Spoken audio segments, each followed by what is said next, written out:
नमस्कार. आज आपण बनवणार आहोत मेथीचे लाडू. असे लाडू जे अजिबातही कडू लागणार नाही. त्यासाठी कोणी मेथी दुधात भिजतं तर कोणी तुपात भिजतं, पण मेथी दुधात किंवा तुपात न भिजताही आपण कडू न होणारे मेथीचे लाडू बनवू शकतो.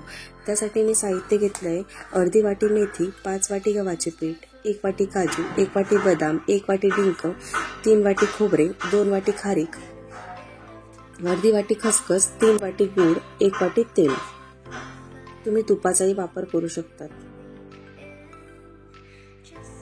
आता मी एका कढईत तेल टाकून त्यात खोबरे असे लालसर भाजून घेणार आहे. त्यामुळे त्यातला जो ओलसरपणा असेल तो कमी होईल आणि लाडू माझे 2-3 महिन्यापर्यंत खराबही होणार नाहीत. जर कधी खारीक आणि खोबऱ्यात ओलसरपणा असेल तर आपले लाडू लवकर खराब होऊ शकतात, नाही त्यांना बुरशी लागू शकते. त्यासाठी मी खारीक आणि खोबरे दोघंही कढईत भाजून घेतलं आहे. त्यामुळे मिक्सरमधून वाटून काढायलाही मला वेळ लागणार नाही. नंतर ड्रायफ्रूट्सही मी तसेच तेलात करपून घेतले, काजू आणि बदाम.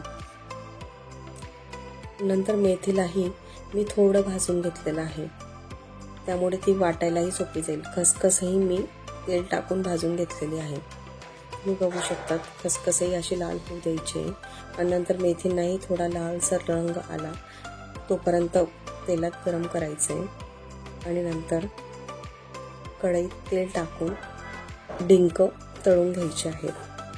थोडे थोडे डिंक टाकून मीही पूर्ण तळून घेतले आहेत.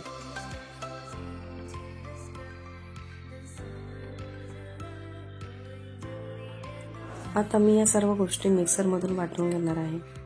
मेथी, खोबरे, खारीक, हे बघा अशा पद्धतीने खारीक आणि खोबरे मी वाटून घेतले. आता मी डिंकही वाटून घेणार आहे.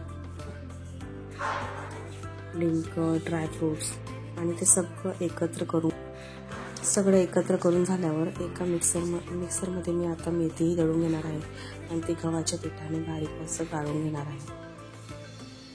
नंतर मी कढईत तेल टाकून 5 वाटी गव्हाचे पीठ मस्त लालसर होईपर्यंत भाजून घेणार आहे.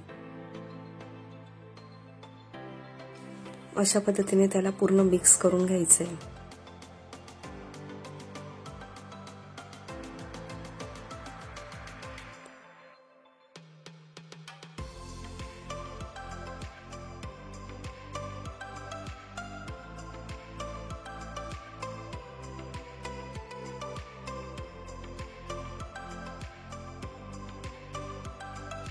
आता मी कढईत तेल टाकले आणि त्याच्यात ते 3 वाटी गूळ हा जो आहे तो मी त्याच्यात विरघळून घेणार आहे.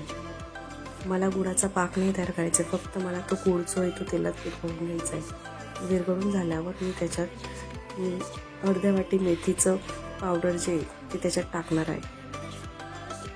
त्याला पूर्ण एकत्र करून थोड्या वेळ गॅसवर राहू देणार आणि नंतर तो पूर्ण पाक मी ह्या मिश्रणात ॲड करणार आहे. नंतर त्याला चमच्याने पूर्ण एकत्र करणार आहे.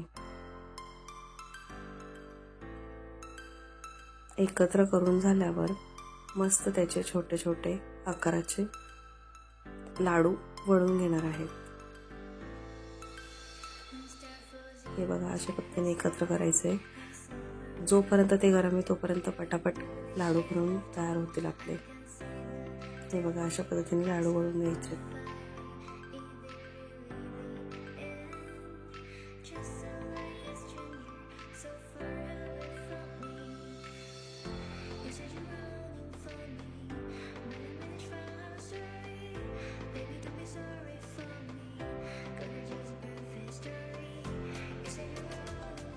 अजून अशा व्हिडिओसाठी लाईक करा, शेअर करा, कमेंट करा आणि सबस्क्राईब न विसरता करा.